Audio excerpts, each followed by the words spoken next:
Assalamualaikum warahmatullahi wabarakatuh. Sahabat Yan 88, selamat bertemu kembali.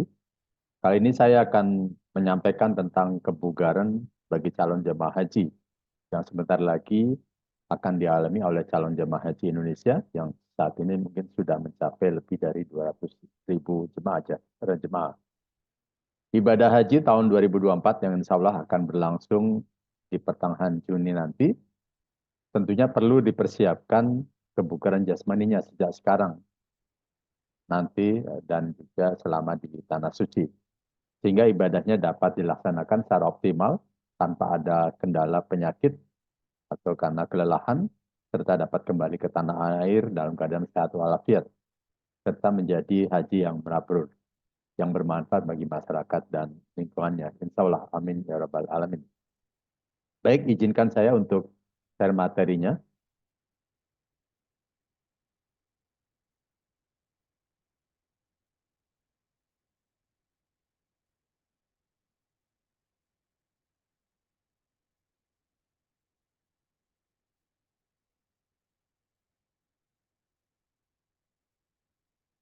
Ya, baik, mudah-mudahan sudah terlihat ya tentang bagaimana menjadi calon jemaah haji yang bugar sehingga ibadahnya bisa optimal.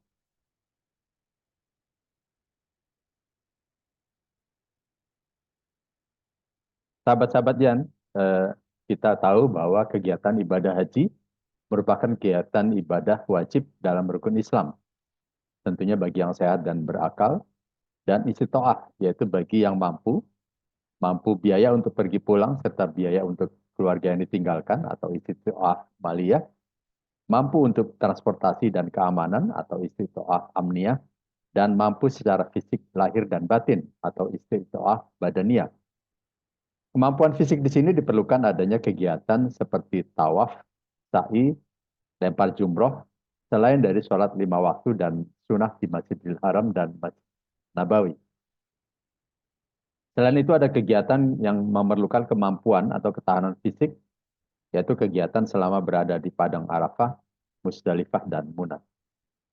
Kemampuan fisik juga diperlukan untuk dalam beribadah haji, yaitu mulai dari daerah asal ke tempat pemberangkatan, atau embarkasi waktu berangkat, dan juga debarkasi saat kepulangan di tanah air, serta berada di dalam pesawat selama perjalanan selama hampir 10 jam. Jemaah haji Indonesia yang paling dominan adalah yang berusia lanjut dengan berbagai faktor risiko penyakit, khususnya penyakit tidak menular seperti penyakit jantung, diabetes, hipertensi, gangguan ginjal, penyakit paru, dan sebagainya. Belum lagi adanya perubahan cuaca panas dan kelembaban udara yang rendah tentunya akan meningkatkan resiko penyakit dan mempengaruhi kondisi fisik calon jamaah haji Indonesia. Diperlukan kemampuan tubuh untuk beradaptasi terhadap beban aktivitas fisik dan perubahan cuaca tersebut. Sehingga untuk kondisi ini diperlukan kebugaran jasmani yang optimal dari masing-masing calon jemaah haji. Kebugaran jasmani juga yang optimal memudahkan jemaah untuk cepat beradaptasi terhadap perubahan-perubahan tersebut atau sering disebut dengan aklimatisasi. Kebugaran jasmani calon jemaah haji kita yang rata-rata berusia lanjut relatif saat ini masih rendah, sehingga memerlukan persiapan waktu minimal 3 bulan sebelum keberangkatan untuk meningkatkan kebugaran jasmaninya. Slide ini menunjukkan data-data tentang jamaah haji Indonesia berdasarkan kelompok umur dan riwayat penyakitnya sejak tahun 2017 hingga tahun 2023 kemarin, yang relatif meningkat karena meningkatnya jumlah jemaah haji yang lansia. Sementara slide ini menunjukkan jumlah jemaah haji yang meninggal serta penyebab kematian terbanyak sejak tahun 2017 sampai tahun 2023. Kita lihat dari data-data ini, kita bisa ambil sebagai pembelajaran bahwa kesiapan fisik bagi jemaah haji serta tenaga kesehatan yang bertugas sangat diperlukan sebagai upaya pencegahan dalam menjaga kesehatan jemaah dan petugas secara lebih optimal. Adapun jenis latihan fisik yang mudah dilakukan dan disesuaikan dengan kegiatan beribadah haji, selain peregangan atau stretching adalah berjalan kaki, jalan cepat, atau jogging bagi yang mampu. Begitu juga dapat berupa senam aerobik, bersepeda, berenang, penggunaan fitness center, ataupun kombinasinya, sesuai dengan kemampuan masing-masing. Latihan dapat dilakukan secara teratur 3 kali sampai 5 kali seminggu selama kurang lebih 20 sampai 60 menit. Dapat dilakukan pada pagi hari, yaitu sekitar jam 6 sampai jam 8 pagi, atau sore hari, jam 4 sore sampai jam 6 sore. Ingat, latihan fisik diperlukan untuk meningkatkan kebugaran jasmaninya, sehingga proses aklimatisasi atau adaptasi terhadap perubahan lingkungan di tanah suci bisa lebih cepat dan lebih mudah. Kalau dilakukan pada siang hari yang panas, sebagai latihan adaptasi malah dapat meningkatkan faktor resiko riwayat penyakitnya di tanah air, yang bisa jadi malah menjadi tidak istiqoah sebelum berangkat, karena kendala penyakitnya. Pada bulan Ramadan, latihan fisik tetap dilakukan agar kebugaran jasmani tetap dipertahankan. Hanya waktunya pada saat sore hari saja, yaitu sekitar jam 7 sampai jam 7 sore sampai jam 6 sore, agar dapat segera berbuka setelah latihan atau setelah sholat tarawih, khususnya bagi yang sudah terbiasa latihan fisik pada malam hari.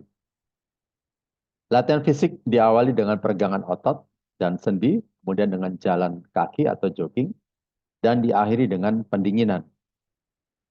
Latihan dapat dilakukan secara mandiri ataupun berkelompok. Contoh dalam slide ini adalah pemanasan dan peregangan, serta senam aerobik bersama, terutama senam lansia dalam kelompok calon jemaah haji. Kegiatan ini juga dapat dilakukan selama di tanah suci, setelah sholat subuh atau asyar, untuk mempertahankan kondisi tubuh kita agar tetap bugar dan sehat. Selain latihan fisik berupa aerobik, kita juga memerlukan latihan kekuatan otot yang diperlukan dalam kegiatan beribadah haji, yaitu seperti melakukan lempar jumroh, bertahan dalam kerumunan saat tawaf dan sa'i, naik turun tangga di penginapan karena antrian di lift, dan kegiatan lainnya. Latihan kekuatan otot dilakukan secara teratur 2 kali seminggu di luar hari latihan aerobik dan dapat dikombinasikan dengan latihan keseimbangan yang akan saya jelaskan nanti pada slide berikutnya. Latihan kekuatan otot dilakukan selama 20-30 menit. Dilakukan dengan beban tubuh sendiri atau diperlukan beban tambahan seperti dumbbell 1,5-2 kg secara bertahap. Atau dapat juga menggunakan botol air mineral. Setiap set dalam sekali latihan adalah 8-10 hitungan. Itu kita anggap sebagai satu set. Dilakukan 2-3 set dengan interval istirahat setiap set selama 1-2 menit. Sholat wajib 5 waktu serta sholat sunnah juga bermanfaat sebagai latihan kekuatan otot dan persendian, serta keseimbangan, selama dilakukan secara tumak ninah atau tenang dan tidak terburu-buru. Latihan kekuatan otot juga dapat dilakukan secara mandiri ataupun juga secara berkelompok. Berikut slide-slide tentang latihan kekuatan otot dalam posisi duduk maupun posisi berdiri dengan atau tanpa menggunakan kursi. Dilakukan secara bergantian untuk tungkai bawah maupun tungkai atas, kemudian bagian sisi kiri maupun juga bagian sisi kanan. Kita bisa menggunakan kursi untuk duduk maupun juga pada saat berdiri menggunakan dumbbell atau botol air mineral. Lakukan di setiap sendi, ya, bahu, sendi lengan bawah, sendi lengan atas, dan juga tungkai. Latihan otot untuk bagian kaki dan otot bagian tubuh belakang juga diperlukan dengan menggunakan tangga atau dinding sebagai alat bantu. Kita bisa naik turunkan telapak kaki kita, baik melalui depan maupun di belakang, sambil meluruskan tulang belakang kita di dinding. Posisi yang benar dalam sholat serta tumak ninah mulai dari takbiratul ihram ruku, sujud, dan duduk sebelum salam juga tentunya dapat bermanfaat terhadap latihan kekuatan otot, persendingan, dan keseimbangan. Sahabat-sahabat Yan 88, slide ini menunjukkan bagaimana latihan keseimbangan dapat dilakukan secara mandiri maupun kelompok, terlebih bagi yang berusia di atas 60 tahun, 60 tahun, seperti yang sudah saya sampaikan di awal tadi. Latihan dengan cara jalan lurus ke depan dalam satu garis sepanjang 6 meter dilakukan bolak-balik. Latihan dengan menggunakan kursi sebagai pegangan untuk cadangan khawatir akan terjatuh. Dengan berdiri atas satu kaki dan menggerakkan sendi sisi tungkai satunya ke berbagai arah. Ini beberapa contoh yang bisa kita lihat, ya, mulai dari jalan lurus, kemudian juga dengan menggunakan kursi sebagai alat bantu, bisa dilakukan oleh para calon jemaah haji.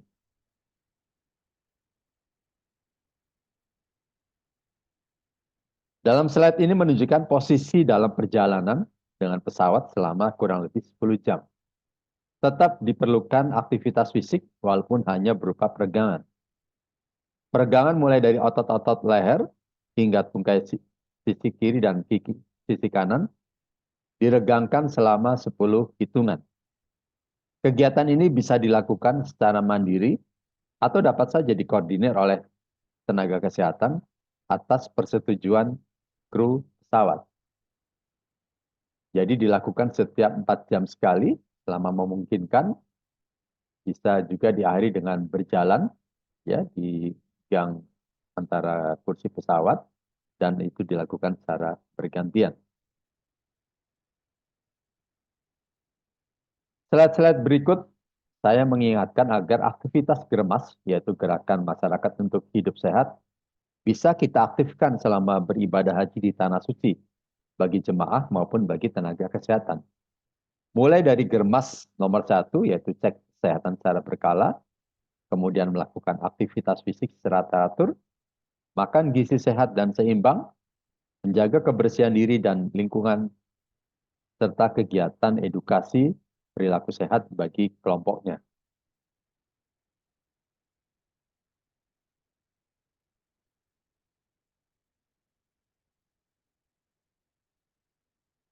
Cek kesehatan skala berkala,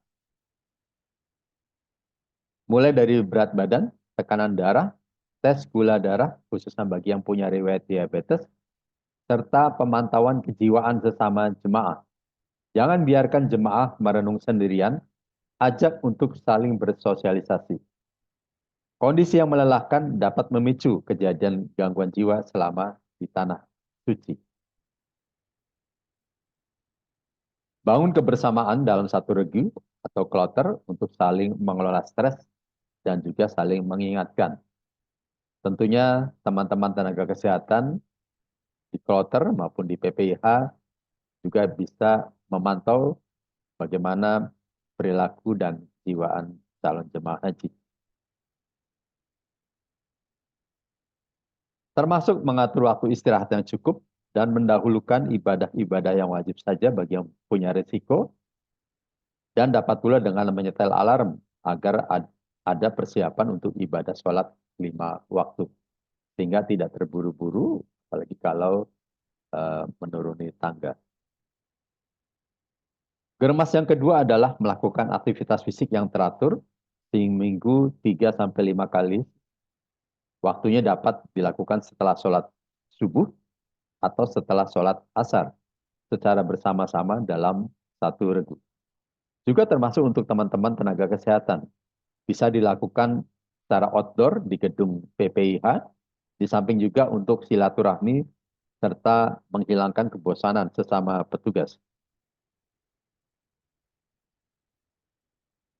Germas ketiga, di samping makanan yang sehat tercukupi dan gizi seimbang, juga diperlukan keamanan makanan atau food safety.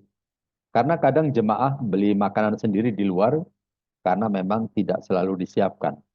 Kalau membeli bahan mentah atau matang, lihat kondisinya, apakah sudah expired atau tidak masa berlakunya, serta jangan lupa keamanan jika masak sendiri di kamar. karena dapat memicu terjadinya kebakaran di kamar.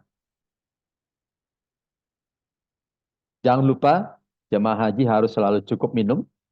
Jangan minum menunggu rasa haus. Air zam-zam banyak tersedia di Masjidil Haram ataupun Masjid Nabawi maupun juga di akomodasi.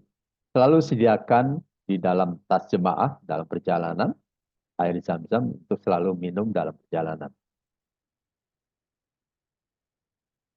Kekurangan cairan atau tidak dapat kita lihat dari warna urin kita sendiri. Baiknya tetap berwarna kuning bening atau sedikit keuningan, tanda kita cukup cairan. Jika sudah berwarna kuning keruh, bahkan kecoklatan, artinya kita sudah masuk tanda-tanda kurang cairan atau dehidrasi yang dapat memicu bahkan memperberat kondisi penyakit kita. Sesama jemaah dan tenaga kesehatan harus saling mengingatkan untuk cukup minum dimanapun kita berada.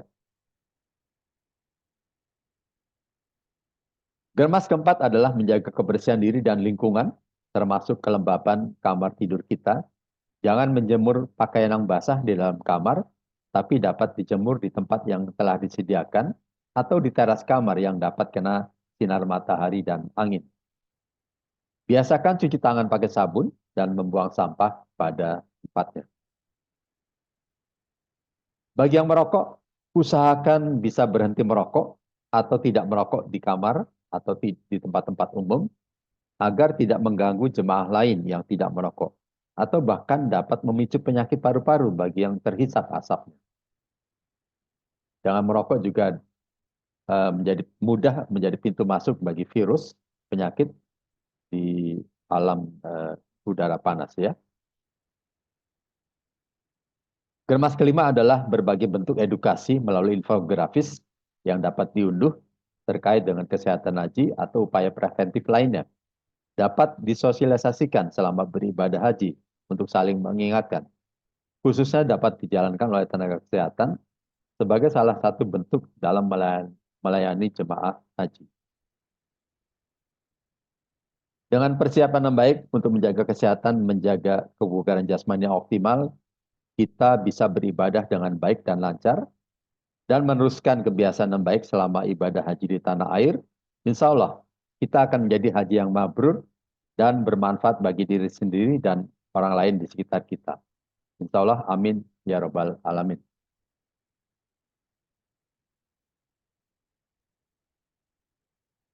Baik, sahabat-sahabat yang sekalian, demikian dengan persiapan yang baik untuk menjaga kesehatan dan mencapai kebugaran jasmani yang optimal, kita bisa beribadah dengan baik dan lancar dan meneruskan kebiasaan yang baik selama ibadah haji di tanah air.